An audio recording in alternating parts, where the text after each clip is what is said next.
నమస్కారం sir.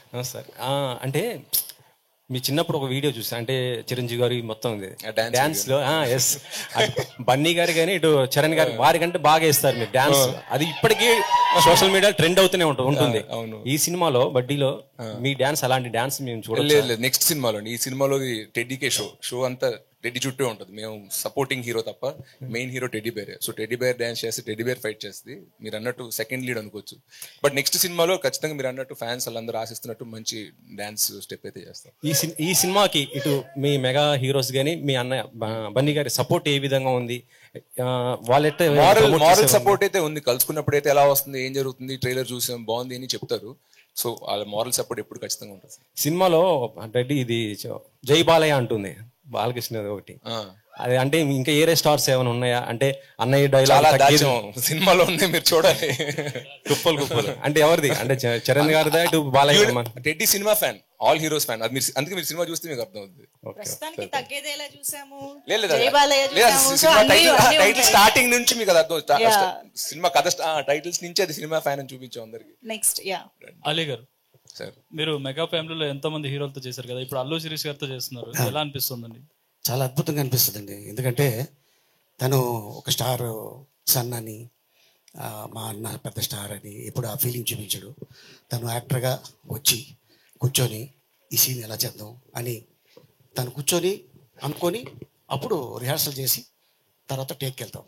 So తను కూడా ఒక టెక్నీషియన్లా ఉంటాడు తప్ప తను ఎప్పుడు కూడా ఒక నేను హీరోని అని ఎప్పుడు అది చూడలా రాదు. ఎందుకంటే వాళ్ళ ఫాదరు అటెండ్ ట్రైనింగ్ ఇచ్చారు వాళ్ళ తాతగారి కాడి నుంచి. సో అందరూ చాలా హంబుల్గా చాలా డౌన్ టు ఎర్త్ ఉంటారు. అండ్ ఇది మా second combination, Srirastu Subhamastu and next బడ్డీ. శిరీష్ గారు, ఇందులో టెడ్డీ బేరే హీరోలు అంటున్నారు కదా, మీరు సెకండ్ హీరో అంటున్నారు కదా, మరి ఇద్దరు హీరోయిన్స్ ఎందుకండి మీకు?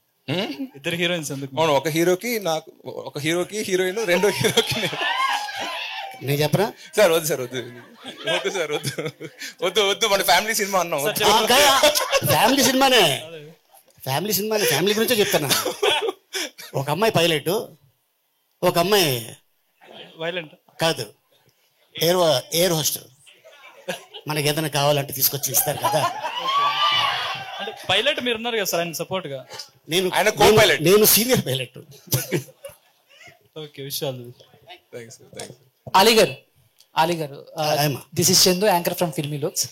సో చిన్నప్పటి నుంచి మీరు యాక్ట్ చేస్తున్నారు చాలా సినిమాలు. అంటే కొన్ని ఇయర్స్ బ్యాక్ వరకు ప్రతి సినిమాలో అలీ గారు ఉండేవారు. బట్ ఈ మధ్య చూసుకుంటే కొంచెం గ్యాప్ వచ్చిందా? మీరు ఇచ్చారా? అంటే మీకు తగిన క్యారెక్టర్స్ రాకేమన్నా గ్యాప్ తీసుకున్నారా? జనరల్ గా మాకు తగ్గట్టు క్యారెక్టర్లు వస్తేనే మేము చేస్తాం. ఎందుకంటే ఒక రోజు 2 రోజులు షూటింగ్ అని తీసుకెళ్ళిపోయి ఆ సినిమా కంటెంట్ ఏంటో మాకు తెలియదు. చేసామనుకోండి, ఇదేంటిది అలీ గారు ఇలా చేశారు అని ఆ బ్యాడ్ నాకు ఎందుకని నేను కథ, డైరెక్టరు, హీరో, దాంట్లో నా పాత్ర వింటాను, నా స్టైల్లో నేను చేసుకుంటూ వెళ్తాను. శిరీష్ గారు, సార్ ఇక్కడ సార్.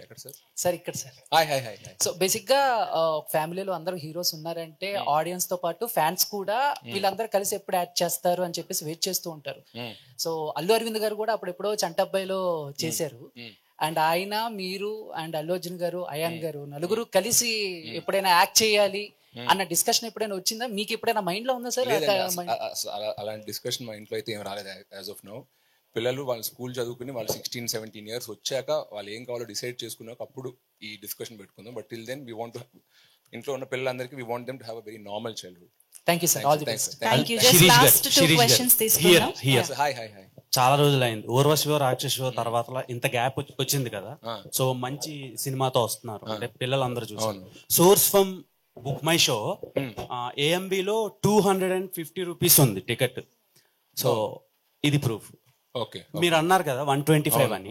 నా డౌట్ ఏంటంటే ఇప్పుడు మీరు తీసుకునే డెసిషన్, మీకే పుష్ప లాంటి సినిమా పడితే ఇలాంటి డెసిషన్ తీసుకోలేకపోతున్నారు బయట. దానికి ప్రొడక్షన్ హౌస్లు చాలా దూరం ఉంటున్నాయి. దానివల్ల ఆడియన్స్ అనేది గ్రాప్ తగ్గిపోతుంది. ఈ పైరసీలో చూడటానికి బాగా అలవాటు పడిపోతున్నారు. మీరు తీసుకునే డెసిషన్ రిమైనింగ్ వాళ్ళు తీసుకోపోవడానికి రీజన్ మీరేమనుకుంటున్నారు? అందరూ ఒక సిస్టమ్ వర్కౌట్ అవుతుందంటే మనం ఎందుకు దానికి వెళ్ళడం, ఎందుకు ఎదురెళ్ళేది కొత్త ట్రై చేయడం, రిస్క్ అవ్వచ్చు, బ్యాక్ ఫైర్ అవ్వచ్చు.